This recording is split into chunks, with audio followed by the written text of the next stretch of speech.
Hello, everyone, and welcome to yet another special interview segment of the Film Blerds. I'm Jeff Stewart, and I'm joined here with the director of the newest Russell Crowe film, uh, The Get Out, Derrick Borte. Derrick, thank you for joining us today. Yeah, man. Thanks, Jeff. I appreciate it. Not a problem. All right, so let's jump in. So watching this film, I got real LA noir vibes going through it. It reminded me of 2 Days of the Valley, 2 Days in the Valley, Get Shorty, things like that. Um, how did this project come to fruition? Like, how did you jump on board? Yeah. Well, first off, great references. The Get Shorty stuff is awesome. I think that sort of does really speak to this film. Um, Producer Mark Fasano sent me a book, the Thomas Perry book Strip, and sent it to Russell about the same time. And we'd been looking for something to work on together since Unhinged, and this kind of spoke to both of us. And we needed a script, so I got together with my writing partner Danny Forte, and we made a script. We wrote a script based on the book, took some liberties, and then went to work. All right.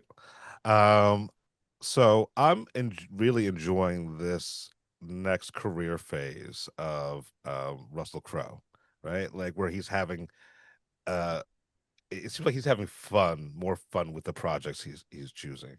And you had mentioned you would work with him on an Unhinged, which was actually uh, a, one of the most underrated films I had seen during the beginning of the pandemic.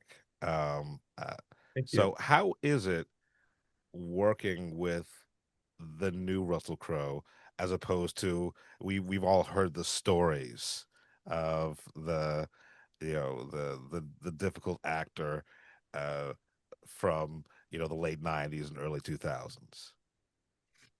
Yeah, I mean, look, I can't speak to to the other phase, because the only Russell Crowe that I've known is the massively talented and very intelligent one that I've worked with. And I think that maybe if I could speculate on where that other stuff comes from, I think some of it is um, one of the keys with him is, you gotta bring your A game. You got to know what you're talking about. You've got to know your material, and you've also got to, if he comes to you with a question that you don't know the answer to, you can't fake it. You got to just say, hey, I don't know, but let's go figure it out. And I think that, that's, you just got to be real, man. You got to bring your Mm. A game and you got to be real with him. And I think that that's something that he seems to respect and respond to. And that's kind of all I've ever done with him. And that's maybe why we've got a good chemistry is that, uh, I'm sure that I offer up, a level of respect that's proper and yet also roll up my sleeves and I'm willing to dig into the material and kind of get my hands dirty when need be. If we need to readdress something or we need to figure something out, we just stop everything and we do it. And so like on that same vein, kind of roll up your sleeves and get it done. How much well when I talk to filmmakers, there's always the movie that you write, the movie that you shoot, the movie that you edit, and then somewhere down the line, you hope that the end product is as close to what you wanted when you started, right? So, how much did this change from the initial script to what we're gonna see on the screen? Yeah, not a lot. I think that with this kind of cast of this level of amazing talent that I was fortunate enough to work with on this, you want to let each actor take ownership of their characters, which means tweaking some dialogue, which means talking them through it. So there's some changes that happen there. But for the most part, I mean, it's the film we set out to make, and uh, it's pretty close. I mean, there's things that happen on the day. Sometimes there's happy accidents. Sometimes there's an idea that comes up. But for the most part, I think the spirit of the film remains. And, maybe outside of a title change that someone put on it, it's the film we intended on making. That's fantastic because like I said, I really dug this film. So let's talk about these happy accidents. Is there anything specific you want to talk about uh, that happened during the shooting that really popped? And I was like, oh, we got to keep that in. This is fantastic. Yeah, I mean, look, I think that there's a lot of stories of things like that where like there's a scene that I love with Teresa and Russell by the pool talking after Russell gets robbed. Russell's character gets robbed the second time, and he's very worked up about it. And she's, her Zen presence is, she's trying to calm him down, and that was never written that way. It was something completely different. We get out there, we start sort of running the scene, and the scene's just not working. Like it just wasn't working. So we took a break. The three of us went and sat down and literally while the crew's all waiting over there for us, we just rewrote the scene and so it wasn't improv, but at the same time, we rewrote the scene and walked right back on the set and shot it, and it was like night and day. The scene worked, and it's become one of my favorite scenes in the film.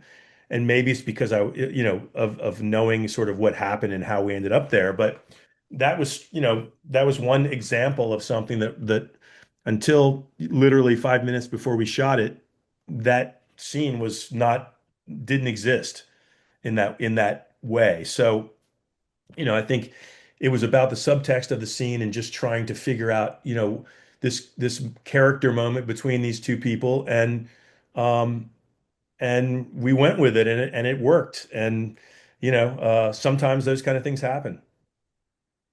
Yeah, I mean that's that they call it movie magic for a reason, right? Like sometimes you get lightning in the bottle, Yeah, yeah.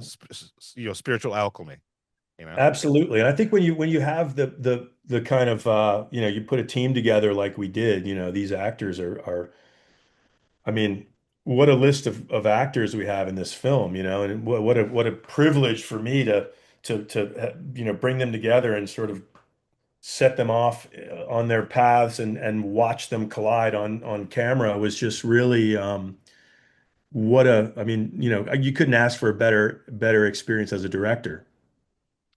Yeah, I mean, speaking of the caliber of actor, uh, we're so used to watching Aaron Paul as you know Jesse, right? And this Yeah. is a totally different character archetype that we've seen before. Um, what did he bring to that role? Like, what were the choices that you, as a director, was like, oh, I didn't think of it like that, like approaching it? Yeah, I mean, I think look, what Aaron brought an amazing vulnerability and relatability to this character that finds himself Jeff finds himself in this situation where he's done something. I don't know if we're giving spoilers away or not, but he's done something that as he says, is it morally wrong? Probably not. Is it legally wrong? Apparently so, his line, He finds himself in a situation where he's compromised, and then he's been forced to do something even worse to try to get out of it. And then he's finding himself really having to go even further to make more bad decisions to try to get out of it. And I think Aaron brings such a relatability to this character in this situation that it was he's in an absurd situation and he's desperate, and I think that he still makes it super believable, and the consequences are very real. So I mean, and each of these characters, I think each of these actors, I think brings such a level of relatability, maybe Carrie's delusions are not as relatable to some people but at the same time, they're all, these characters are all relatable, and I think that's what makes this film work so well. Right, because the thing that I really, really dug about it was, it's got this light, jaunty vibe in the beginning, right? Not not comedic, but it felt fun. Um, and then we get to that third act, and it gets real dark real quick. And it seems earned, right? It feels like the natural progression of what Yeah, was yeah. going on. Uh, so did you have what was the challenge in balancing that, right? Those two tones and being able to pull off that switch. Yeah, good question. I think that making sure that what we're seeing is emotionally true and grounded, even when the situations are almost outrageous. I think that, that that allows for the suspension of disbelief, I feel like, to work, and for it not to feel like it's out of nowhere. I feel like, um, you know, like I said, keeping the consequences real, even as these sort of irrational things are happening. So, um, you know, uh, hopefully it works. I feel like it was a tone that was tricky to walk that line. Yeah, 100%. But you stuck the landing. Um, and Thanks. I was like from the poster, I was not expecting this. Right. Yeah. So I was as a fan of, like I said, LA noir, neo noir, stuff like that. This fits right up there with in that pantheon, in that wheelhouse of movies that I can really get down with. You can really chew on. So thank you very much for getting the book, like reading the book, you know, and shepherding this all the way through to the end. So the Get Out, it drops on the 26th, right? This Friday. Yeah. Theaters, and you're going to digital as well, right? Or Yeah, I think there's a gap there. There's a little gap there, but yeah, yeah. I yeah. should have that So information for one of these interviews, shouldn't I? I think it's a week later. man, you No, just made this, I bro. appreciate it, man. Yeah. It was great talking to you, Derek. I can't wait to see what you do next. All right. Thank you. And Thank you. yeah, yeah. I hope you enjoyed this as much as I did. Awesome. That's great to hear. I really appreciate it. All right, sir. Until next time. All right, take care.